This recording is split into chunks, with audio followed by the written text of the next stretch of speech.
Cette semaine est incroyable en nouveautés d'IA, donc je ne pouvais pas te parler que d'une seule, je vais te parler un petit peu de toutes. N'hésite pas, si jamais tu as envie que je fasse une vidéo entière sur un sujet en particulier, mets-le moi en commentaire. Mais avant de commencer, je t'invite à t'abonner, à liker pour être beaucoup plus visible sur YouTube. Merci! On commence donc avec la première info qui en a plein en fait, c'est Adobe Max. Donc Adobe en fait a fait une sorte d'événement où ils annonçaient vraiment toutes leurs futures nouveautés en lien avec l'IA et vraiment c'est incroyable tout ce qu'ils ont annoncé. Je vais pas tout te dire mais en gros Adobe a vraiment amélioré tous ses outils que ce soit en termes d'IA mais il en a ajouté également d'autres, c'est assez incroyable. Alors comme tu peux le voir à l'écran, il y a des nouveaux outils en fait qui te permettent de mieux supprimer des éléments, donc voilà, c'est incroyable dans Photoshop. On peut faire de la 3D qui peut se transformer en 2D, qu'on peut importer dans Illustrator. On peut créer des dessins à la main, un Illustrator te le transforme directement en dessin vectorisé avec des fonds, des dégradés, etc. Enfin, il le colorise. Il y a aussi Adobe Express, concurrent de Canva, a plein de nouveautés. Ils ont également mis sur leur logiciel de montage la génération de vidéos, l'étendue, enfin l'extend, je sais pas comment on dit en français, l'étendue de la vidéo. Bref, en gros, il y a énormément de petites choses qui sont incroyables. Honnêtement, je pense que Adobe a vraiment trouvé le bon filon avec l'IA, vu qu'on sait que les créatifs sont vraiment pour la plupart contre parce qu'ils ont peur qu'on leur vole leur métier. Là, Adobe s'est dit, bon, alors on va avoir plein de concurrents, le problème c'est que nous, notre cible c'est les créatifs, donc du coup qu'est-ce qu'il va falloir faire, c'est leur faciliter le travail grâce aux IA, donc du coup ils auront les IA mais ils garderont leur travail, et ça mais je trouve ça génial ce qu'ils ont fait, ils sont super malins là-dessus. Cela dit, pour faire une critique négative d'Adobe, eh bien ils ont des logiciels tellement buggés, le problème c'est que j'utilise les outils Adobe qui sont excellents, mais dès qu'il y a un bug, c'est vraiment insupportable parce qu'il faut recommencer ou redémarrer le logiciel. Ça arrive très souvent avec Adobe Premiere Pro qui est mon logiciel de montage. Là, j'ai monté cette vidéo avec ce logiciel qui est excellent, mais voilà, c'est tout buggé, c'est ça le problème d'Adobe. C'est vrai que ils se focalisent sur la nouveauté, mais en général, ils ont du mal à réparer leurs bugs et ça, c'est un vrai problème selon moi. C'est que du coup, on perd du temps malheureusement, même s'ils ont plein de nouveautés qui sont extrêmement agréables. Je pense honnêtement qu'ils vont être toujours les meilleurs sur le marché, puisque on a toujours été habitué à utiliser Photoshop, Illustrator, Adobe Premiere, mais Adobe reste tout de même très puissant. Je l'avais dit dans d'autres vidéos, attention, si Adobe se met pas aux IA, ça va être complètement dangereux pour eux. Eh bien, ils ont été malins, ils ont suivi le mouvement et ils l'ont intégré à leurs outils et maintenant leurs outils sont tellement incroyables. Moi, Photoshop, honnêtement, j'utilise presque plus les autres outils de retouche d'image. J'utilise la génération automatique la plupart du temps et ça fonctionne dans ce que je veux faire. Donc maintenant, sur Illustrator, on peut transformer des images vectorielles, comme tu peux le voir, là, c'est du vectoriel, c'est vraiment avec des traits, là, tu vois, ça génère des vues multiples et là hop ça devient de la 3D. Alors c'est pas la vraie 3D, c'est la fausse, ça reste vectoriel mais on dirait de la 3D. Donc je sais pas, pour créer des animations ou même pour créer des petites choses, quand on voit que le personnage n'est pas forcément bien mis en valeur, peut-être qu'on a envie de le tourner. C'est génial ça, enfin moi personnellement j'aurais bien aimé avoir cet outil avant parce que ça m'aurait sauvé pas mal de temps.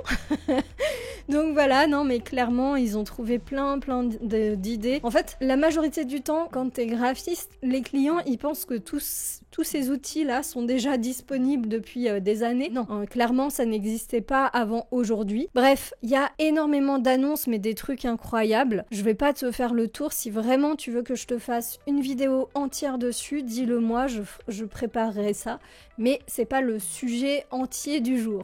Passons à une autre nouvelle, alors c'est moins graphique pour le coup, c'est Claude 3.5. Pour te résumer, c'est en fait une IA que tu installes sur ton ordinateur pour l'instant qui va te permettre, alors tu l'as en ligne, Claude 3.5 peut être en ligne, mais si tu veux faire cette action que je te présente là, eh bien là il va falloir l'installer. Qu'est-ce qui est avantageux avec cette IA? C'est qu'elle va te permettre en fait d'automatiser des tâches que tu fais toi-même sur ton ordinateur. Alors ça jusqu'à jusqu'à présent c'était vraiment très compliqué ou pas trop possible. Il fallait installer soit des logiciels, voilà. Et en gros, l'IA comprend ce que tu vas faire. Tu lui demandes, je veux que tu me tries mon dossier image, tout ce qui est PNG dans un dossier image. Bref.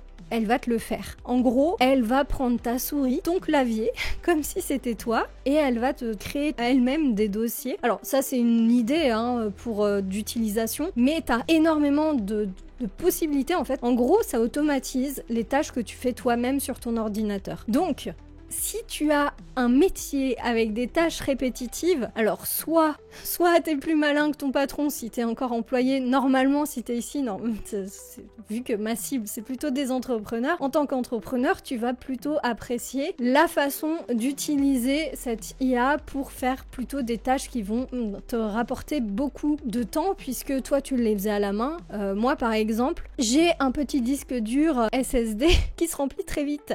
J'en ai marre de faire à la main, de voir toujours toutes les semaines transférer mes fichiers de mon SSD à mon autre disque dur qui est beaucoup plus gros. Clairement, cette IA pourrait le faire à ma place. Alors, je ne l'ai pas encore installé, mais si vraiment tu as envie que je te fasse un tuto dessus, je pourrais. Cela dit, attention, les tokens sont chers. Donc, les tokens, c'est la monnaie virtuelle des intelligences artificielles. Et à chaque fois que tu demandes une action à une IA, la majorité du temps, ils te font des forfaits. Donc, c'est pour ça, par exemple, que Midjourney est à 8 euros, enfin 12 euros par mois. Pour ce genre de choses, vu que c'est très personnalisé, eh bien ils peuvent pas te définir un forfait. Donc du coup, ils vont te faire payer par action. Ce qui veut dire que ça va te coûter extrêmement cher parce que pour l'instant, cette IA est au début et donc les tokens coûtent cher. Donc peut-être que ça va s'améliorer en termes de tarifs, mais clairement, ça va t'aider à aller beaucoup plus vite dans des tâches répétitives qui sont clairement pas agréables. Je suis sûre que tu peux trouver des tâches que tu fais tout le temps et qui malheureusement sont pas très passionnantes. Et bien, ce genre d'outils pourrait te permettre justement à l'avenir de ne plus les faire, ces tâches. Autre chose, il y a Canva qui a sorti enfin une IA un peu plus potable que l'ancienne. Alors moi je sais que je connais des gens qui m'ont dit mais elle est très bien leur intelligence artificielle. Alors elle crée des images certes, mais à mon sens c'est pas terrible. Regarde, on va voir la différence entre les deux. Donc on va dans Média Magique. Alors ça c'est l'ancienne version. Par exemple on va demander, hop on trouve l'inspiration. Alors le Filmic c'est le meilleur. On va faire Filmic, je vais pas être radine et je vais générer. On voit que c'est un peu long à charger. Bon on va prendre le premier. Clairement le Filmic c'est pas le pire, mais on voit clairement les yeux ça va pas. Et je sais pas, dans ce style d'IA, j'aime pas parce qu'il y a une sorte d'ombre qui n'est pas naturelle, qui est trop noire. Adobe Firefly, je trouve ils font un peu la même erreur. Bon, bref. Moi, elle me plaît moyen. On m'a dit qu'elle était bien, mais quand on connaît les IA qui sont incroyables, celle-ci, on voit que c'est de l'IA, quoi. On va comparer ça avec leur nouvelle IA. Donc ça s'appelle Dreamlab, leur nouvelle IA, donc c'est un peu la même chose, tu écris ton prompt, donc moi j'ai écrit le même prompt. Là, tu vois, juste ici, tu as intelligent, donc il va prendre automatiquement quelque chose qui va correspondre. Donc moi je vais tester celui-ci, je vais garder 9/16e, on va prendre exactement les mêmes choses. Et là je vais créer. Alors du coup c'est beaucoup moins réaliste, c'est plus illustré, mais elles sont plutôt jolies. Je trouve que les couleurs sont belles, mais ce qu'on va faire, c'est qu'on va faire en mode réaliste pour être un peu concurrentiel, enfin pour voir un petit peu. Donc là, on avait pris cinématique, on va créer. Alors j'en avais déjà fait d'autres, comme on peut le voir, c'est pas les meilleures images, mais ça s'est un petit peu amélioré à mon sens vis-à-vis de l'ancien, et surtout, ah oui, quand même, oui. Mais là, on voit quand même que c'est de l'IA, ça reste pas... ça fait pas photographique, on voit que les lumières... mais elles sont vraiment sympas. Je les trouve beaucoup plus jolies que les autres. Je trouve, cela dit, que c'est compliqué de retrouver le Dreamlab pour l'instant. Pour moi, il devrait le mettre dans les autres fonctionnalités parce qu'il est même pas dans les applis ou alors il faut chercher un petit peu. Actuellement, tu peux le trouver ici quand tu vas sur Droptober et ici. Donc pour moi, c'est un petit peu compliqué. Alors c'est que les versions pro qui peuvent l'utiliser. Autre news, ça sera sur Ideogram. Alors je vais pas te faire une démo parce que moi j'ai pas accès à la version payante, donc je pourrais pas te montrer entièrement ce qui est possible de faire. Mais par contre on va regarder la vidéo ensemble.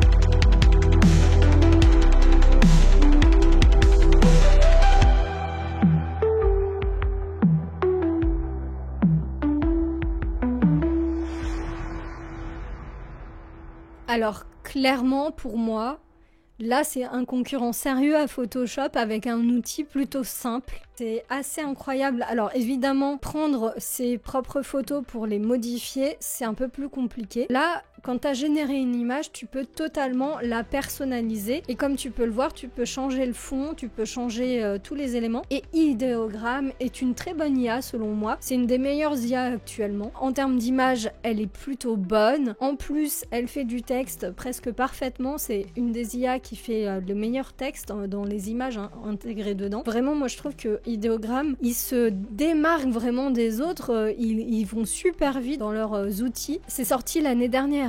Ça fait juste un an qu'elle existe, cette IA, et clairement ils ont trouvé un truc parfait. Je trouve cette IA très intuitive, même si avec les nouveaux outils j'ai trouvé qu'on était un peu plus perdu, mais je pense que c'est un temps d'adaptation. Ideogram va vraiment t'aider à faire tes visuels puisqu'il fait le texte également. Si tu retouches tout, honnêtement c'est pas très cher, donc si vraiment tu as envie de tester, tu peux voir que tu as la possibilité de tester déjà tous les jours 10 images, 40 images pardon. Tu peux tester 2 Canva, donc deux changements d'image comme on a vu à l'instant. Mais voilà, ça reste un peu limité, mais tu peux déjà tester quelque chose, quelques fonctionnalités sur cet outil. Et en plus, après, les basiques, etc., enfin les plans un peu plus accélérés sont pas si chers quand tu compares à la concurrence. Honnêtement, bon allez, on va mettre en mois parce qu'en général on paye pas une année. Mais en mois, tu vois, 8$ par mois. Donc après il faut calculer avec les taxes en plus, mais bref,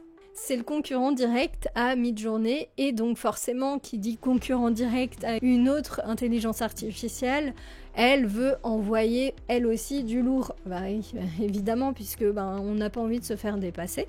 Donc on va regarder quelques petites vidéos des nouveautés que Midjourney a aussi installées. Alors regarde, on peut maintenant uploader ses propres images, donc là aussi c'est un gros concurrent à Photoshop. Clairement là, si tu as envie de modifier des éléments, des zones sur tes images, Midjourney est je pense toujours une des meilleures IA aussi.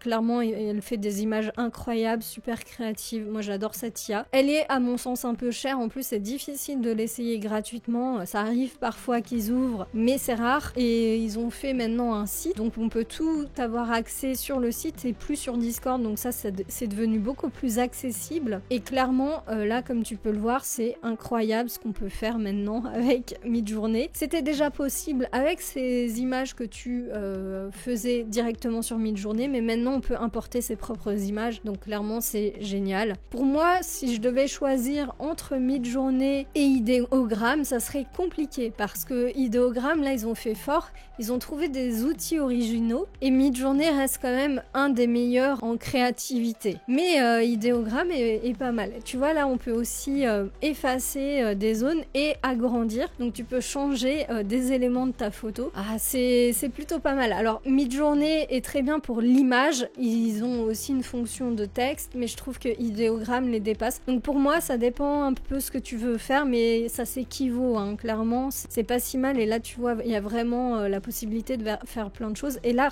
regarde bien, il a cliqué sur retexture parce qu'on peut soit éditer soit retexturer.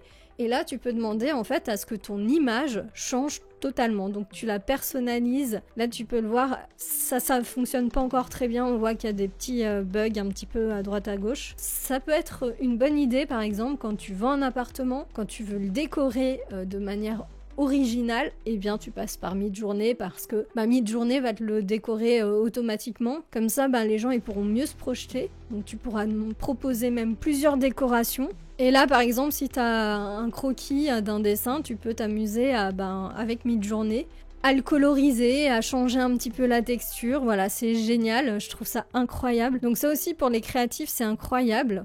T'as vraiment, en fait, tous ces outils, je sais pas si tu te rends compte à quel point ça va te changer la vie. Ça va te permettre vraiment d'améliorer ta créativité, tes images. Et vraiment, aujourd'hui, si tu travaille pas avec l'image, c'est vraiment dommage parce qu'avec les réseaux sociaux, plus tu seras visuel, mieux ce sera. ChatGPT, alors je te le montre pas vraiment ici, mais si t'as vraiment envie d'une vidéo dessus, je te le montrerai. A enfin sorti sa version vocale, mais avec des émotions dans la voix en France. Donc c'est accessible qu'aux personnes qui payent ChatGPT. Donc moi je l'ai testé et franchement, c'est franchement incroyable, c'est génial. Ça m'a pas fait un effet extrêmement waouh vis-à-vis de l'ancienne version parce que l'ancienne version c'était waouh parce que j'avais une conversation naturelle avec une IA. Là, elle devient encore plus naturelle, mais il n'y a pas des choses de fou qui se passent en plus. C'est juste que la voix, elle a l'air plus naturelle. On a l'impression, voilà, que l'IA a des émotions. C'est pas non plus énorme. On comprend un petit peu la supercherie quand on l'utilise. On comprend que c'est pas vrai. Les émotions, elles sont pas très naturelles. Elles sont un peu exagérées comme ils aiment bien faire aux États-Unis. Je sais pas pourquoi. Mais bon, bref. En tout cas, j'ai testé, j'ai beaucoup apprécié. C'est assez agréable de discuter avec elle. Si t'as pas vu mon ancienne vidéo là-dessus, je t'invite à cliquer là. J'ai parlé avec ChatGPT vocal que j'appelle Charlotte et c'était très très marrant. Mais du coup, aujourd'hui, elle a aussi des émotions, donc voilà, elle peut pas faire tout. Je vais demander d'avoir une voix comme si elle était ivre. Évidemment qu'ils ont pas voulu que je le fasse. Elle m'a dit ah non, ce n'est pas possible, je suis désolée parce que on m'a interdit de le faire. Voilà. Bon, il y a des petites choses comme ça. Bon, pour moi, ça me faisait rire. C'était pas forcément méchant en soi, mais comme d'habitude, il faut que ce soit un peu consensuel. Donc forcément, toutes les choses qui peuvent poser problème, ils les mettent de côté, ce que je peux comprendre. J'espère que toutes ces actus t'aura plu. N'hésite pas, si tu as envie que j'approfondisse un sujet en particulier, de me le dire en commentaire. Et moi, je te dis à la semaine prochaine pour une prochaine vidéo. Ciao!